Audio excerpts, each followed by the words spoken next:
Revision. NCERT एक बार पढ़ने से कुछ भी नहीं होता। एनसीईआरटी बहुत ज़रूरी है कि हम बार बार उन किताबों को, जिसकी मैंने लिस्ट दी अभी, उन किताबों को बार बार पढ़ें। लेकिन कुछ किताबें हैं जैसे इंडियन फिजिकल ज्योग्राफी, इस बार भी कई सवाल प्रीलिम्स में सीधा वहां से डाला गया। तो इंडियन फिजिकल ज्योग्राफी जैसी किताबें जो हैं वो प्रीलिम्स के पर्सपेक्टिव से ज़रूरी है। तो हमें बहुत ध्यान रखना है इस बात का कि कौन सी किताब प्रीलिम्स के पर्सपेक्टिव से पढ़ी जानी चाहिए और कौन सी किताब मेंस की पर्सपेक्टिव से पढ़ने योग्य है। इसके बाद एक और बात जो हमारे सामने आती है, ओल्ड वर्सेस न्यू एनसीईआरटी। जो पुरानी एनसीईआरटी है वो पढ़ें या नई एनसीईआरटी है उसको पढ़ें, मेरी समझ। हेलो दोस्तों, जैसा कि आप सब जानते हैं, मेरा नाम उन्नयन है और मैंने दिल्ली यूनिवर्सिटी के सेंट स्टीफेंस कॉलेज से इतिहास विषय में स्नातक किया है। तत्पश्चात मैं यूपीएससी की तैयारी कर रहा हूँ और आज यूपीएससी एस्पिरेंट्स की जो एक बहुत बड़ी समस्या होती है समझने को, जिसमें वो यह नहीं समझ पाते कि तैयारी शुरू कैसे करें और शुरुआत की जो तैयारी है उसमें एनसीईआरटी का क्या महत्वपूर्ण रोल होता है।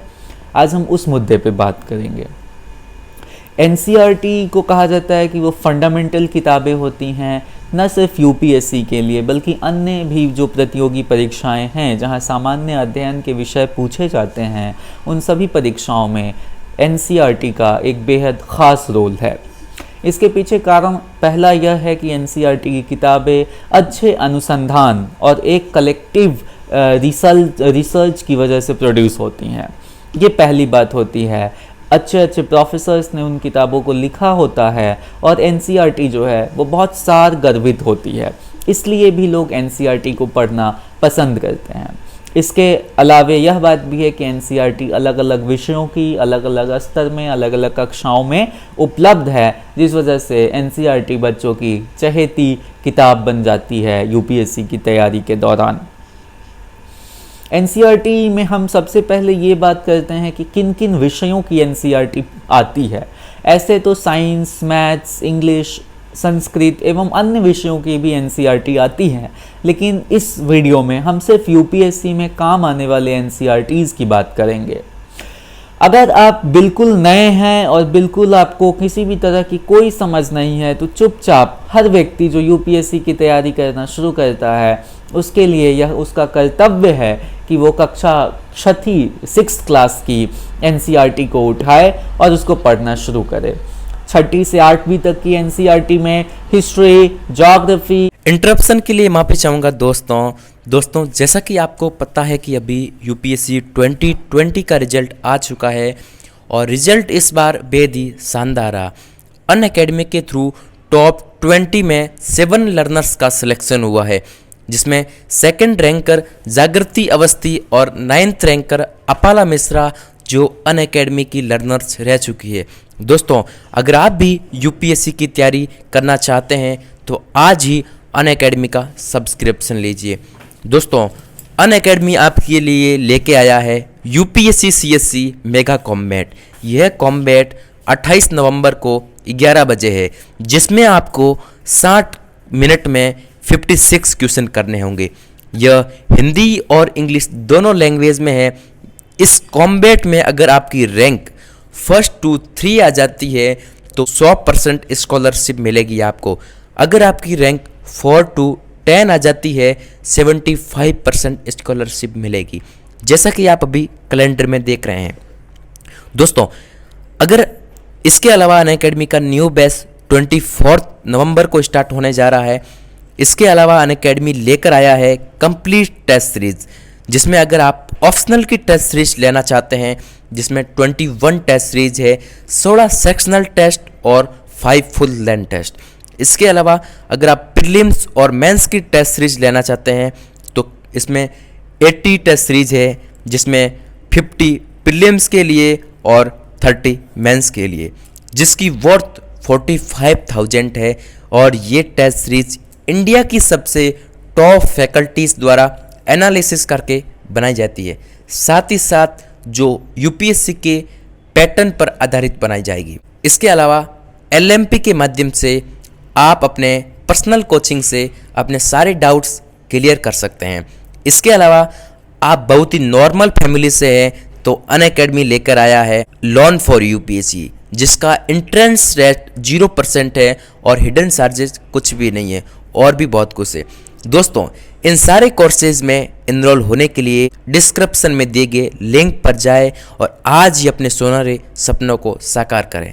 धन्यवाद। सिविक्स, इन तीनों ही विषय के एनसीईआरटी को पढ़ना आवश्यक है, अनिवार्य है, किंतु कक्षा 9वीं से, that is from class 9th, कक्षा 9वीं से आपको कुछ चुने हुए एनसीईआरटीज को ही पढ़ना है।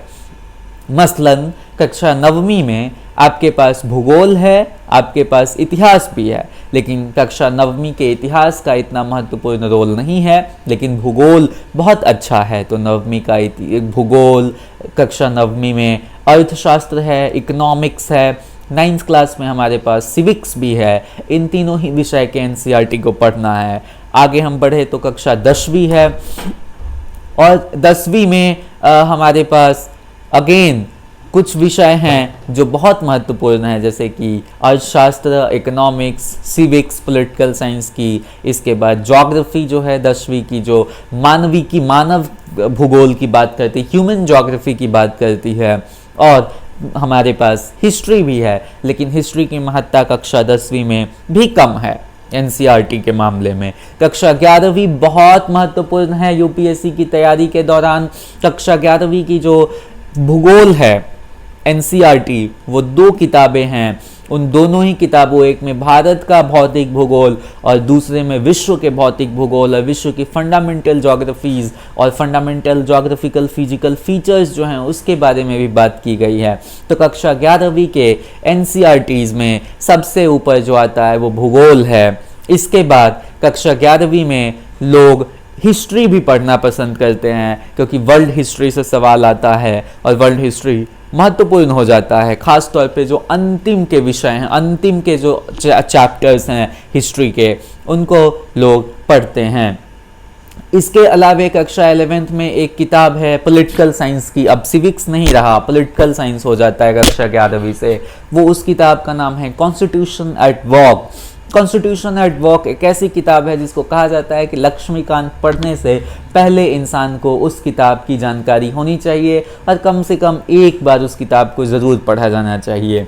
इकोनॉमिक्स में यूपीएससी की पर्सपेक्टिव से बेहद अच्छी किताब है माइक्रो इकोनॉमिक्स की, जो कि क्लास 11th की है, और मैक्रो इकोनॉमिक्स की। लेकिन आमतौर पे जो लड़के हैं और लड़कियां हैं वो मैक्रो इकोनॉमिक्स जो 11th क्लास की एनसीईआरटी है उसको पढ़ना पसंद करते हैं, क्योंकि हम देख रहे हैं कि पिछले कई सालों से माइक्रो इकोनॉमिक्स के बजाय मैक्रो इकोनॉमिक्स से सवाल ज़्यादा आ रहे हैं।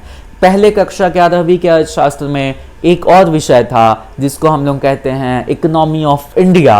वो किताब अभी भी आती है और वो किताब भी हमें पढ़ने की ज़रूरत है। फिर इसके बाद कक्षा 11वीं में एक और बहुत महत्वपूर्ण एनसीईआरटी है, वो है इंट्रोडक्शन टू आर्ट।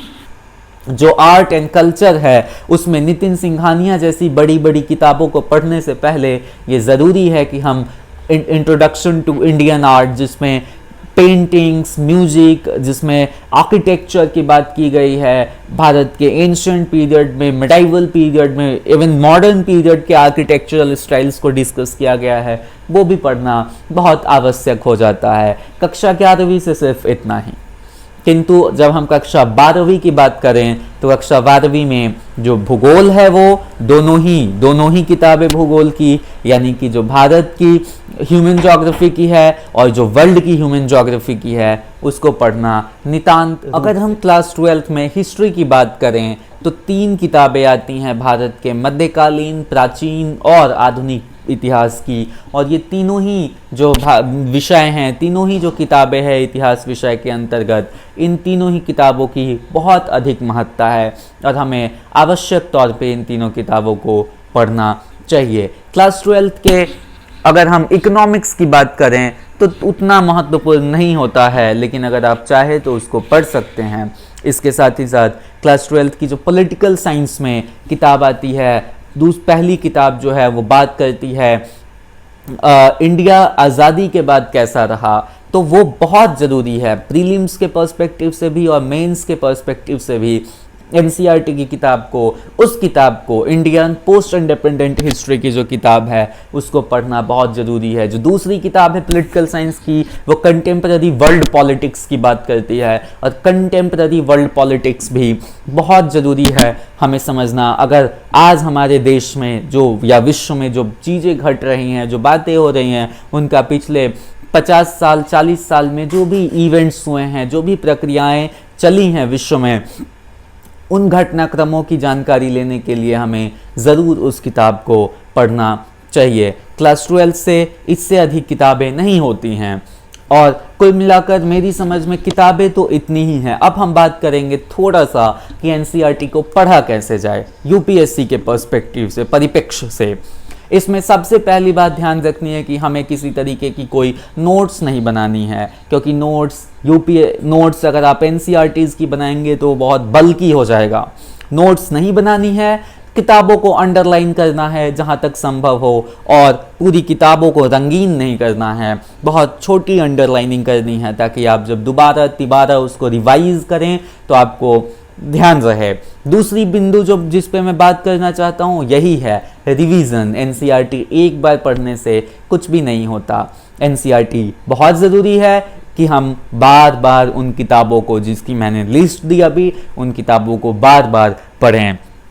तीसरी बात हम यह ध्यान रखें कि प्रीलिम्स और मेंस दोनों के पर्सपेक्टिव से पढ़ें। जैसे कुछ किताबें हैं इंडियन इकोनॉमी की, इंट्रोडक्शन टू आर्ट की, फिजिकल ज्योग्राफी की, contemporary Indian and world politics की, ये सारी किताबें जो एनसीईआरटी की हैं ये ख़ास तौर पे मेंस के लिए बहुत मददगार साबित होती हैं। लेकिन कुछ किताबें हैं जैसे इंडियन फिजिकल ज्योग्राफी, इस बार भी कई सवाल प्रीलिम्स में सीधा वहाँ से डाला गया, तो इंडियन फिजिकल ज्योग्राफी जैसी किताबें जो हैं वो प्रीलिम्स के पर्सपेक्टिव से ज़रूरी है। तो हमें बहुत ध्यान रखना है इस बात का कि कौन सी किताब प्रीलिम्स के पर्सपेक्टिव से पढ़ी जानी चाहिए और कौन सी किताब मेंस की पर्सपेक्टिव से पढ़ने योग्य है।